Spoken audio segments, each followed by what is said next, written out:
inexplorée jusqu'à présent. Aujourd'hui, cette semaine, j'avais envie de parler de âme sœur. Il y a beaucoup de mythes, d'idées préconçues, de croyances autour de l'espèce de polémique d'âme sœur. Et aujourd'hui, j'ai envie de vous parler de ce que je crois. Fait que c'est vraiment pas. J'ai l'impression qu'il y a quelque chose dans ma bibliothèque de bizarre. Voilà. C'est vraiment pas la vérité absolue. Je veux dire, je n'ai pas étudié tout ce qui est la spiritualité autour des vies antérieures, puis des âmes sœurs, puis de la réincarnation et tout ça. Je l'amène pas dans une optique spirituelle. Je l'amène vraiment dans une optique plus terre à terre, concrète. Et je vais vous expliquer ma définition pour que vous puissiez comprendre puis que vous puissiez le plus possible attirer une personne avec laquelle vous allez être profondément bien en paix.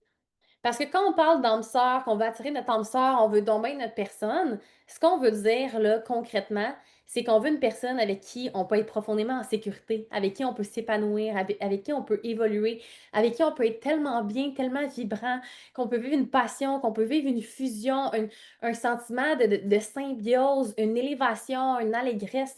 C'est pas tant l'âme sœur en soi qu'on veut. On dira, cette personne-là, c'est l'amour de ta vie, mais c'est pas ton âme sœur, tu t'en foutrais, là, je veux dire. Comprenez-vous ce que je veux dire? Donc, c'est pas tant le terme âme sœur. Puis je vois beaucoup de gens, il faut que je cherche mon âme sœur, il faut que je m'assure que ça soit mon âme sœur. On cherche beaucoup à l'extérieur, puis on veut beaucoup, des fois, on veut des choses qu'on pense que ça doit être ça pour que ce soit le mieux. Mais je vous invite tellement à revenir dans votre boussole intérieure, puis vous référer à ce que vous vivez, votre ressenti, comment ça résonne avec vous, tout simplement. OK? Donc, l'humain cherche à faire une souffrance, cherche à ressentir aussi les émotions positives, le bonheur, l'amour, etc. Le concept d'âme sœur, ce que je veux démystifier, c'est que premièrement, dans mes croyances personnelles, je pense pas qu'on a juste une âme sœur. Une âme sœur, on peut parler plus spirituellement que c'est peut-être une âme que dans des vies antérieures, tu as déjà eu d'autres vies, mais dans l'optique relationnelle que je l'apporte, il peut y avoir plusieurs personnes avec qui c'est un match pour une relation. Il n'y en a pas juste une sur cette planète Terre. Impossible. Tu pourrais être en relation avec n'importe qui, honnêtement. Et il y a des gens avec qui tu peux te sentir tellement là, passionné, fusionnel, la grande, comme que c'est fort, mais ça peut être extrêmement malsain, toxique, néfaste pour toi.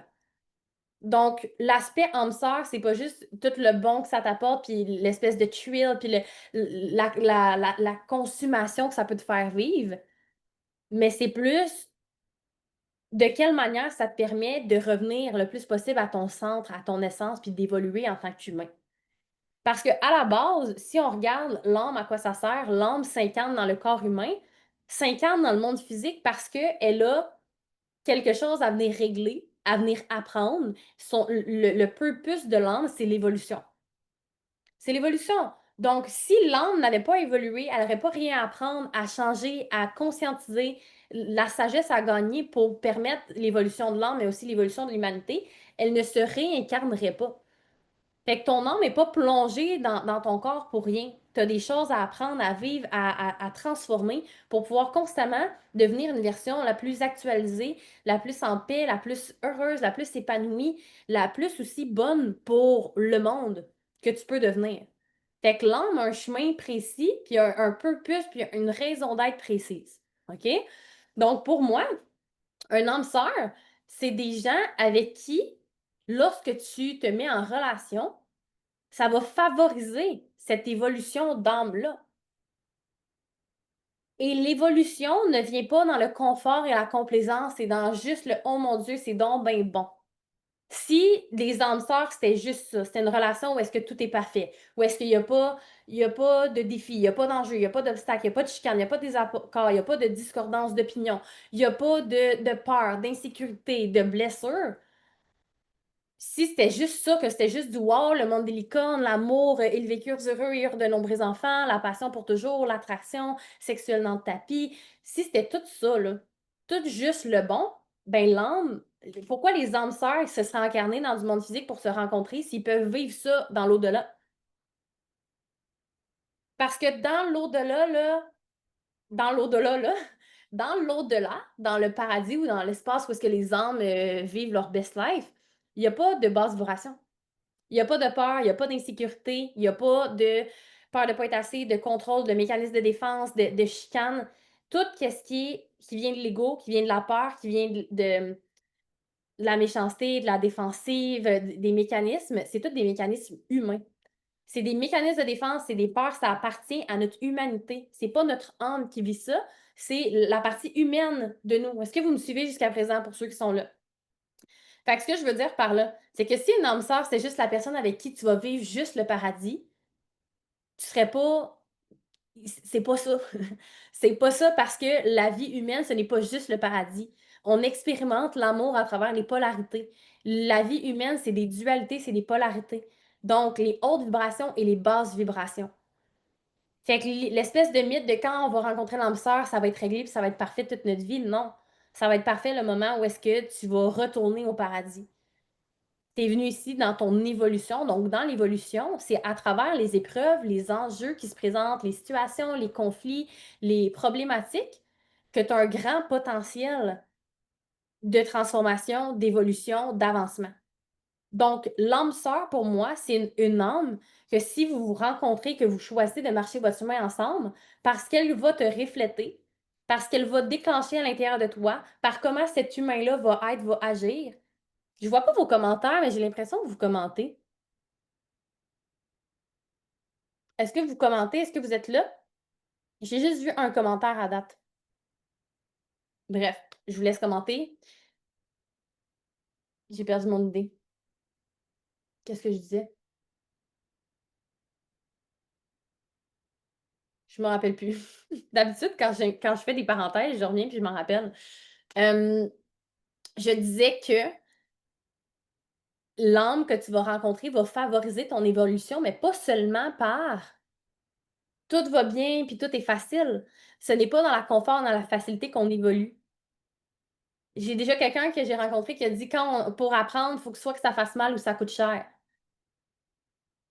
Souvent, les plus grandes leçons de vie qu'on a eues, c'est quand on a vécu quelque chose, on a été ravagé, par la suite, la sagesse qui monte nous fait comprendre, nous fait réaliser, nous fait s'assager, puis nous fait mettre en banque des OK, ben la prochaine fois, là, j'ai vécu ça, ça, ça. J'ai réagi de telle manière, puis ça crée tels impacts, mais je vais agir différemment. C'est l'ensemble de tes expériences qui permettent de forger un peu l'espèce de mode d'emploi pour les futures expériences. Donc, si vous pensez que l'âme sœur, c'est juste la relation parfaite, vous allez la chercher longtemps.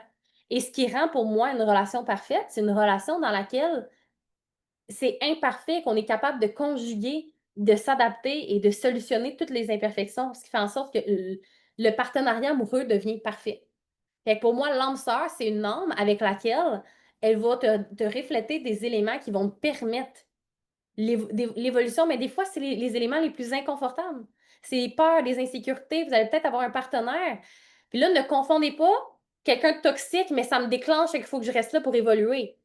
Vous devez être clair sur vos limites, vos standards, vos désirs. La personne avec qui vous allez être là, doit répondre à ça, mais c'est pas parce qu'elle répond à ça qu'elle est parfaite et que vous êtes parfait qu'il ne va jamais rien arriver. Il va avoir des éléments que même s'il il te respecte profondément, il t'aime profondément, il y a peut-être ses blessures à lui ou à elle, ou certains comportements à lui ou à elle qui vont te déclencher. Donc, c'est pas une question de dès que je suis déclenchée, je suis pas la bonne personne, je fuis. Quand je vais rencontrer mon âme sœur, ça va être parfait. Non. Il va toujours avoir des déclencheurs parce que l'autre va venir miroiter des espaces que tu as à adresser à l'intérieur de toi pour évoluer à travers ton chemin d'âme. Est-ce que ça fait du sens jusqu'à présent ce que je vous explique? Donc, là où je veux en venir, c'est que un autre élément. Si vous voulez attirer l'âme sœur ou la personne avec qui vous allez évoluer, la personne où vous allez vraiment être bien, ben nécessairement, en fait, plus vous êtes ouvert puis connecté à votre âme, à votre cœur, à votre essence, plus c'est ça qui va être dominant à l'intérieur de vous, plus c'est ça que vous allez vibrer et dégager. Donc, j'attends beaucoup de personnes qui sont complètement là, des mécanismes de défense ambulants, qui sont en victimisation, en déresponsabilisation, remplis de peur, d'insécurité, qui se sont fait trahir, qui se sont fait abandonner, qui croient qu'il n'y a pas de relations qui sont bonnes, que ça ne va jamais leur arriver, ou qui espèrent que ça va leur arriver, puis ils disent quand je vais trouver le bon ou la bonne, je vais être heureuse. Mais ils cherchent tellement à l'extérieur Au lieu de faire tout le travail de guérison, puis de dissolution, puis de descente intérieure pour venir créer une sécurité intérieure, qui pensent que c'est juste un problème de j'ai pas encore trouvé le bon ou la bonne. Mais quand je vais trouver le bon ou la bonne, ça va fonctionner. Je t'annonce officiellement que si ça fonctionne pas, il y a une partie de la raison pourquoi ça fonctionne pas qui est Bibi à l'intérieur de toi, parce que dans une relation, it takes two to tango. Ce que ça veut dire, c'est qu'il faut deux pour alimenter une dynamique relationnelle. Ce n'est jamais juste un ou juste l'autre du pourquoi ça fonctionne pas. Donc, si tu veux attirer une âme sœur ou une âme avec qui ça va résonner, parce que oui, une âme sœur, il y a quelque chose de profond, de deep, il y a un respect, il y a un amour. Malgré les épreuves ou les reflets qui vont nous challenger, notre job d'ailleurs, c'est de rester là et de les solutionner pour évoluer, mais malgré ça, il y a quelque chose de vraiment profond, puis moi, ça s'accompagne d'un grand respect, là, puis d'un sentiment de profonde considération pour l'autre personne. Mais au-delà de ça, pour attirer cette personne-là que tu veux connecter âme à âme, tu dois être connecté à ton âme à toi. S'il y a plein de peur, d'insécurité, comme j'ai dit tantôt, qui vient de ton humanité, ton côté humain, dans le chemin, mais ça va toujours faire une interférence à ton âme et tu vas toujours attirer ce que tu vibres. Tu n'attires pas ce que tu penses, ce que tu mérites ou ce que tu veux. Tu attires ce que tu portes de dominant à l'intérieur de toi. Donc, si tu as constamment peur d'être abandonné, tu vas attirer une personne qui est jamais disponible. Si tu as constamment peur d'être trahi, par exemple, là, tu veux pas être trahi, tu veux pas être trahi, mais tu le vibres tellement, tu vas attirer quelqu'un qui est pas digne de confiance parce que c'est ça que tu portes. Donc, ne crois pas que j'ai pas encore attiré mon âme sœur. Regarde plutôt, OK, mais comment est-ce que je peux aller rencontrer mon âme pour pouvoir vibrer à partir de mon âme et répondre à quelqu'un qui va être en résonance avec mon âme? Fait que le processus à faire, c'est un grand processus de réconciliation intérieure. D'aller adresser, dissoudre, prendre soin, traiter tout ce qui est activé à l'intérieur de toi, les peurs, les chaînes que tu as mis autour de ton cœur, les armures, les blessures qui sont encore à vif. Peu importe ce que tu as vécu, ce n'était pas de ta faute, mais c'est maintenant de ta responsabilité de soigner tes propres plaies parce que ne va et personne ne peut le faire à ta place. Et tout ça, là, tout cet engorgement-là, là, à l'intérieur de toi, te bloque d'accéder à ton cœur, à ton âme. Si tu es dans ta tête, dans le contrôle, les insécurités, dans les tourments, dans y a-tu fait ci, y a-tu fait ça, je suis assez, je suis pas assez, il me répond pas, il me ghost dessus. Toute cette espèce de ça, où il m'aime ça encore, on est en relation, mais il me sent qu'il est plus distant. Tout ton discours mental, il vient te sortir de ton essence, de ton âme, de ton cœur, et te rentrer dans ta tête. Donc, tu deviens moins magnétique, tu vibres la basse vibration que tu portes. Alors que plus tu fais ce travail-là de guérison, de prendre soin, d'intériorisation, plus tu développes un socle de sécurité intérieure sur lequel tu as le courage de soutenir la souffrance que tu as renfermée à l'intérieur de toi, que tu développes la capacité et les techniques pour venir les adoucir, les guérir, bien, plus le chemin vers ton âme, vers ton cœur va se frayer. Plus tu m'effraies, plus tu peux y toucher, plus tu peux le laisser t'habiter. Quand tu laisses t'habiter, éventuellement, c'est plus tes peurs qui vont dominer. C'est ton essence, c'est ton âme, c'est ta force de vie, ta vitalité, ton énergie, ta bonté. C'est toutes les qualités extraordinaires que tu as à l'intérieur de toi qui vont émerger. C'est donc ça que tu vas vibrer, c'est ça que tu vas attirer. Donc, dans mes croyances, moi, c'est plus tu fais ce travail-là de guérison intérieure, de réconciliation intérieure, cet entraînement-là au leadership relationnel, à voir tes mécanismes, à les dissoudre, à en prendre soin, plus tu viens te déposer, t'enraciner dans ton essence, dans ton âme, dans ce qu'il y a de plus puissant, plus donc tu le vibres et tu l'attires. Fait que quand tu vas attirer quelqu'un, cette personne-là va venir aussi résonner, puis c'est nécessairement une personne qui va avoir aussi fait un certain travail d'intériorisation. Sinon, vous n'allez jamais vous rencontrer. Si toi, tu t'élèves, là, puis tu te guéris, là, puis tu t'élèves parce que veux pas, quand tu es dans ta souffrance, tu es bas en vibration. C'est pas une question que tu es moins que, mais tu es bas en vibration.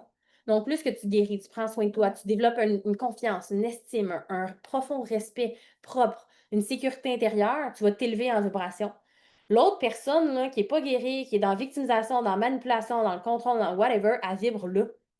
Fait que quand vous allez vous croiser, vous n'allez pas vous voir parce que vous n'êtes pas à la même fréquence, la même hauteur de fréquence. Par contre, cette personne-là qui a vécu plein de choses, elle aussi a fait le travail d'âme, l'intériorisation, elle va vibrer plus son essence. Ben, quand vous allez le croiser, vous allez matcher. Vous allez matcher, vous allez vous attirer. Parce que vous avez fait chacun ce travail-là, puis c'est là les âmes sœurs où est-ce qu'on se voit et on se rencontre pour qui on est profondément, parce qu'on a fait le travail d'être capable de s'ouvrir dans notre vulnérabilité, dans notre authenticité. C'est là qu'on peut connecter, qu'on peut créer du lien profond et venir créer un espace de sécurité relationnelle qui est fertile pour développer une relation, des fondations qui sont, qui sont fortes, qui sont saines, qui sont nourrissantes, puis qui vont se renforcer et grandir au fil du temps. Toute fondation se construit dans un terrain fertile et le terrain fertile, pardon, c'est la sécurité affective. Mais pour créer de la sécurité affective avec quelqu'un, mais tu dois avoir une sécurité intérieure avec toi-même. Donc, c'est ta job, comme j'ai dit tantôt, de faire tout le processus d'intériorisation, de libération, de guérison que tu as à faire, de te libérer du bagage que tu portes qui t'alourdit, qui t'empêche. Comme quand tu as plein de bagages, tu ne peux pas faire un câlin à quelqu'un, tu ne peux pas t'ouvrir, tu as les mains pleines, tu vas tout échapper. Donc, tu dois apprendre à toi-même poser les armes, poser les barrières. Puis ça, c'est un entraînement. Ça se fait au quotidien. C'est ce que j'enseigne avec Max. C'est ça avec quoi on accompagne quotidiennement. Je vais retourner voir si je vois vos commentaires parce que j'aimerais ça les voir. Fait que si vous êtes là, venez commenter. Je vois pas vos commentaires. On regarde. Ah oui! Je vais les lire après. Magnifique. Donc, j'espère que ça résonne. C'est comme ça que vous allez attirer une personne au niveau de l'âme, au niveau du niveau de conscience, au niveau des valeurs. Cette personne-là va avoir pris responsabilité aussi. Elle va se voir, elle va être capable de discerner c'est quoi, quand est-ce qu'elle est dans ses réactions, quand est-ce qu'elle est dans ses défensives, quand est-ce que c'est, quand est-ce que c'est la vérité. Elle va être capable de prendre responsabilité de ça. Je sais que c'est pas toi, c'est moi qui vis quelque chose. Et ça, j'ai besoin de vérifier. Elle va être capable de s'exprimer, de communiquer. C'est ces skills-là que tu gagnes quand tu prends soin de toi, quand tu fais ton processus de guérison, qui va te permettre de solutionner les conflits, les enjeux, les mésententes, les défis qui vont se présenter dans la relation. Et c'est là que, quand on a développé notre capacité à se responsabiliser puis à vraiment prendre soin de ce qu'on vit, c'est là qu'on est capable de aussi prendre soin de ce que l'autre vit sans l'accuser, sans le blâmer, sans fuir, sans se déresponsabiliser, sans essayer de contrôler, sans essayer de trouver la réponse. Il faut d'abord le faire pour soi pour être en mesure de soutenir l'autre quand l'autre en a besoin, puis de l'accompagner et se laisser aussi supporter. Fait que les âmes sœurs, c'est les âmes où est-ce qu'ils sont, ils vont s'attirer par qui ils sont, ils vont se respecter profondément, ils s'aimer, avec une loyauté puis une considération qui n'a pas de limite, mais aussi qui vont être conscients que dans notre vie ensemble, on va avoir des défis. On va se déclencher de certaines manières, on va voir des choses de manière différente. Puis c'est de traverser ces défis-là que nos âmes sont attirées à vivre pour évoluer, qui va nous permettre justement de les transcender, d'évoluer, de grandir, de devenir plus sage, de s'ouvrir, d'être plus en paix. Fait que la perfection de la relation, c'est justement notre capacité à venir adresser toutes les imperfections puis à tourner ces enjeux-là initiaux en force. C'est ce qui nous unit encore plus en tant que couple et en tant que partenaire. Est-ce que ça résonne avec vous? Allô Marie-Ève, allô Tania. J'ai le temps de faire un petit power nap après le module, juste parfait. Allô mon amour, allô Audrey. Magnifique. Donc, c'est ce que j'avais envie de démystifier. Les âmes sœurs, c'est pas juste deux âmes qui décident de quitter le paradis pour venir sur l'enfer. Façon de parler, là, le monde terrestre, le monde humain, là, c'est très. Ça vient avec le good, le bad, le delicious puis le ugly. C'est pas vrai que la vie humaine, c'est le paradis, mais c'est pas juste l'enfer non plus. C'est naviguer à travers les deux. Puis c'est pas tant ce qui arrive qui t'affecte, c'est comment tu le perçois, puis comment tu réagis, puis comment tu prends soin de toi à partir de ce qui est mis sur ton chemin. On a un immense pouvoir personnel de création, de responsabilisation, de discernement. C'est ce qu'on entraîne, Max et moi, dans nos processus. Comment développer notre discernement, notre clarté, sortir de nos projections, de voir la réalité comme elle est et non comme nous on est. Parce qu'en tant qu'humain, naturellement, normalement, on voit la vie comme nous on est, pas comme elle est. Toutes nos interactions, nos décisions, nos relations sont teintées par ce qu'on porte à l'intérieur de nous. C'est primordial de conscientiser ce qu'on porte qui nous nuit sans s'en rendre compte. C'est là que ça devient dommageable. on dirait que je vous chicane.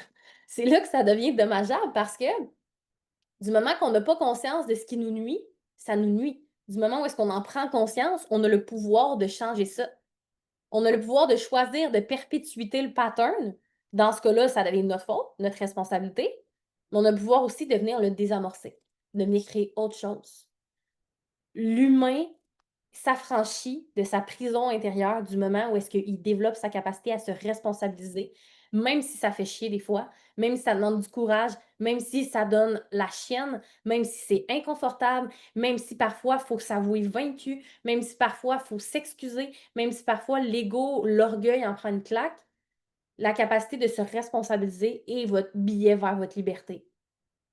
Ce qui nous donne l'impression de ne pas être libre, c'est quand on pense qu'on est pris quelque part, mais c'est nous-mêmes qui nous restons pris quelque part. Tu es pas pris à la job que tu es maintenant. Tu peux habiter n'importe où tu veux, tu peux avoir les relations que tu veux, tu peux transformer ton corps, tes finances. Tu as du pouvoir sur pratiquement tout et tu as aussi le pouvoir sur travailler ta capacité à vivre avec l'impuissance sur les éléments dont tu as pas le pouvoir ou pas le contrôle. Parce qu'il y a des éléments qui arrivent qu'on n'en a pas. Tu as du pouvoir sur toi, tes décisions, tes actions, tes réactions, tes besoins, tes désirs. Tu as du pouvoir là-dessus. Sur l'autre, sur ce qu'il fait, sur ce qu'il dit, sur ce qu'il pense, sur ce qu'il veut, sur les idées qu'il a, qui changent, ses opinions. Tu n'as pas de pouvoir là-dessus. Mais se responsabiliser, c'est d'être capable de mettre ses limites, de poser ses besoins, de leur répondre. C'est surtout de ne jamais t'infliger ce que tu as si peur que les autres t'infligent. Se responsabiliser, c'est de rester ferme dans ce qui est juste pour soi, même si ça déclenche, même si c'est inconfortable, même si tu as peur de perdre l'amour, la reconnaissance ou whatever quoi. C'est de répondre à ses propres besoins, c'est d'arrêter de s'abandonner, de se trahir nous-mêmes, de saboter ce qui est important pour nous parce qu'on pense qu'on ne le mérite pas, parce qu'on pense que je le sabote parce que ça va être pire si ça vient de l'autre. C'est d'arrêter de s'humilier soi-même. Fait que prendre ses responsabilités, ça implique de vivre plein d'émotions que l'humain n'aime pas vivre. Mais ça implique aussi vivre plein d'émotions que l'humain veut donc bien vivre, mais qu'il a l'impression qu'il n'atteint jamais. Donc, l'âme sœur, pour moi, c'est une âme, une personne avec qui tu vas choisir de faire ta vie, que tu vas être profondément en amour, que tu vas respecter, que tu vas être un match parce que tu vas avoir libéré le chemin puis que tu vas avoir vibré à partir de ton âme. Donc, tu vas rencontrer la personne idéale pour favoriser ton évolution, mais qu'il n'y aura pas que ça ne sera pas sans embûches, mais tu as toutes les ressources intérieures et cette personne-là aussi pour que vous puissiez les traverser ensemble et donc évoluer au maximum dans cette vie-ci. Alors, j'espère que ça résonne pour vous. Je vous souhaite une magnifique fin de journée. On se retrouve la semaine prochaine, ça va être le vendredi sur l'heure du dîner. Là, les heures vont peut-être varier, mais ça va toujours être le vendredi. Merci de votre présence. Si jamais vous voulez une consultation gratuite, on a ouvert les portes pour des consultations gratuites avec un expert de notre équipe. Ça va être moi, ça va être Max. C'est un des deux. Ça dépend vraiment des disponibilités que vous prenez. Le but, c'est vraiment qu'on puisse regarder concrètement là, qu'est-ce que tu veux délivrer, décoincer, débloquer dans ta situation présentement? Que ça soit ta relation avec toi-même, ta relation avec ton partenaire, avec tes parents, avec tes enfants. Est-ce qu'il y a quelque chose au niveau relationnel que tu veux régler ou que tu aimerais améliorer? Ou que tu vis quelque chose ou que tu répètes les mêmes patterns ou les mêmes dynamiques, tu sais pas pourquoi. Le but de la consultation, c'est que nous, on t'aide avec un moment laser à venir mettre le doigt sur où est-ce que ça bloque pour toi, quel pattern tu reproduis, les impacts que ça crée. Fait qu'on vient vraiment te mettre en lumière. C'est comme un diagnostic pour que tu puisses avoir une piste avec laquelle travailler. Ça t'engage à rien, évidemment, si tu veux être accompagné pour régler ça puis vivre la transformation la plus radicale de toute ta vie. On a des processus pour ça. Mais on est vraiment relationnel, on veut aider, on veut connecter. Donc, le podcast est là pour ça, le groupe est là pour ça. Mais si vous voulez que ça soit plus personnalisé, faites juste commenter consultation et notre adjointe va venir là, vous contacter pour vous donner le lien pour prendre rendez-vous. Ça va nous faire un immense plaisir de connecter avec vous. Donc, merci de votre présence, bonne fin de journée et à très bientôt.